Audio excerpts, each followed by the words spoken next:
What's going on, fellas? So this video is the installation of the AGM battery. We replaced the old one. Old one dead, alternator was shot.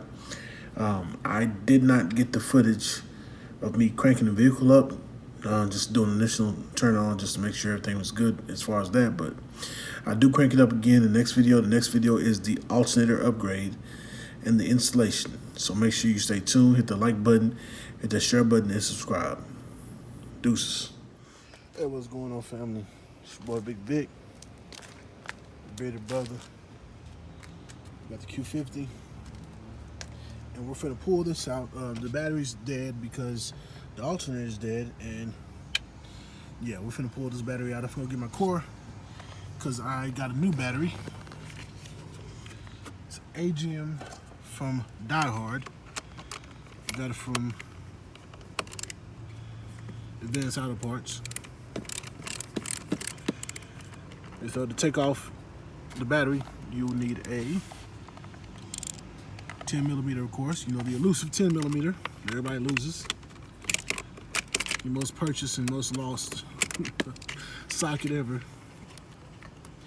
This is a Group 35 battery. So if you're looking for one, you want to go with like somebody like Excess Power, you can. I went with the Die Hard one. It has a 3-year free replacement if it's defective. And as opposed to Optima, Optima is no longer made in the US, so I didn't feel like dealing with that headache. Because after the first replacement, your second battery is not covered under the same warranty. So yeah, that's on their website. So we're not dealing with that. So we're gonna take this out. Go get the core, the money for the core back. We do have a Die Hard, and we got a big 3 upgrade, and we have a B&R Parts alternator, 250 amp alternator coming. So we're gonna do a big 3 upgrade, new alternator, new belt, because this belt is on. You can see down here. See right there, it's right between the second and third notch. That little dent, let's just say that little indentation, or actually raised area. So we're going to replace the belt as well. We'll replace the alternator. Pull it up, move it out the way. This connector and this connector both stand side by side and go into the bottom of the power of the, should I say, the positive side terminal. Disconnect all that and move these out of the way so you can get better access to the battery, because you can see there's no handle on this battery. So I'm going to get down and get a hold of it. It does have a sleeve on it, which does make it a little bit more difficult to get out of here. The hook, if you remove the hook on here on the front side, the nut for the hook on the front side, you should have no problem getting the secondary hook out of there. So we're going to move this out the way, then we're going to see what we're dealing with, and then put the new battery in. All right, as you see, the battery's out. We have it over here on the plastics, and the rubbers and stuff like that. Be careful when you're lifting. Do not press down here and let your arm rest on that. Goddamn bugs, Texas, right? You could crush that trying to use all the strength.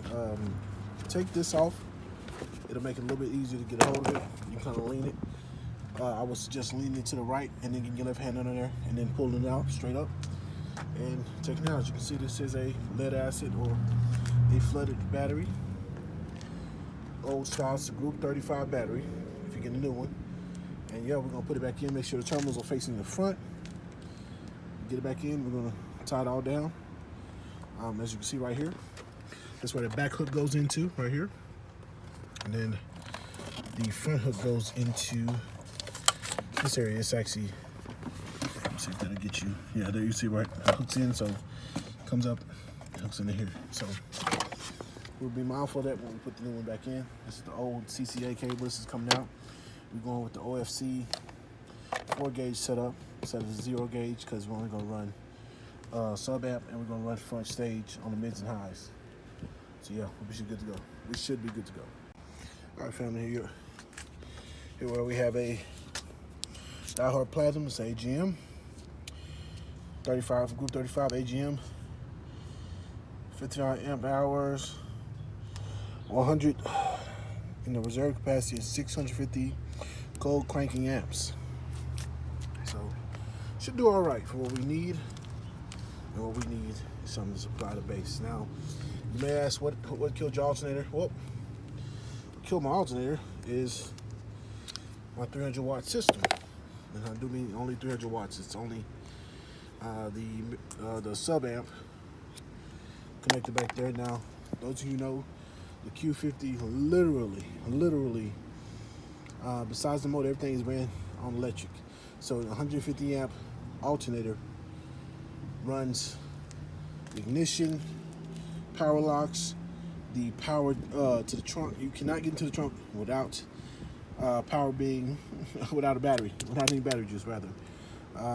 LED headlights, LED running lights, LED fog lights, the LEDs in the back, LEDs on the side if you have those.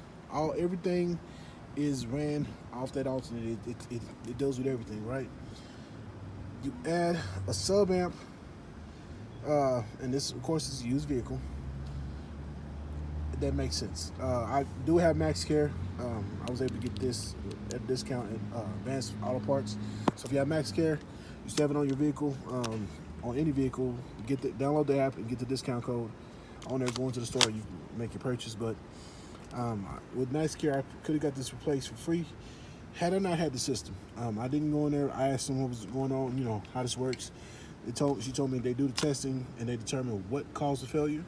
Once they would saw this power wire, even before they took it out, once they would determine that something was drawing extra current off of it, you know, I couldn't get my subs out. Mind you, I can't get my subs out, so I can't do that.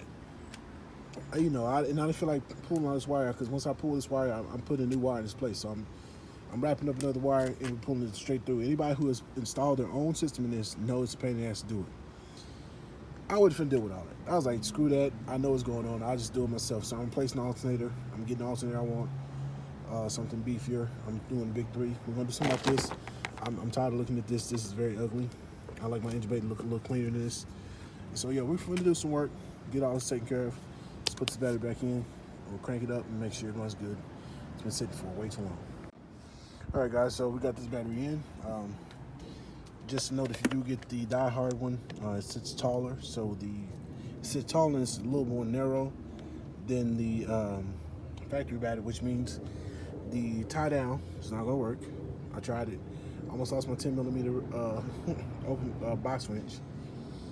This probably will not fit unless you slide it up underneath and then put this in. So I didn't feel like dealing with that. But I think this battery will be all right to hold in place. I got all my factory covers, you know, right here. So it should be good to go. So we're going to reconnect everything that needs to be reconnected. We're going to slide this back into its groove. This is like a heat shield. So it just slides right back in. We're going to reconnect these connectors before we connect it back to the battery. Make sure you do that. I'm try to do it afterward. I don't know what's going to happen. I don't want to find out. It's not creating new problems. Make sure it clicks.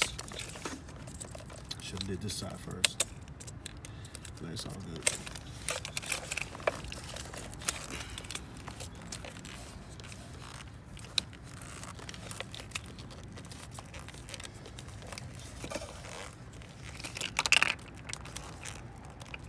You should be all right.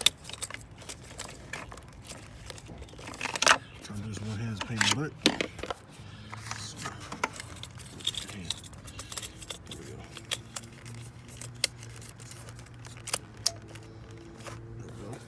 That is connected. So, positive side first. On here. Make sure that's down where it needs to be.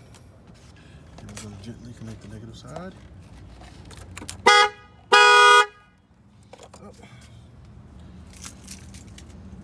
All right, so we're going to do some things first.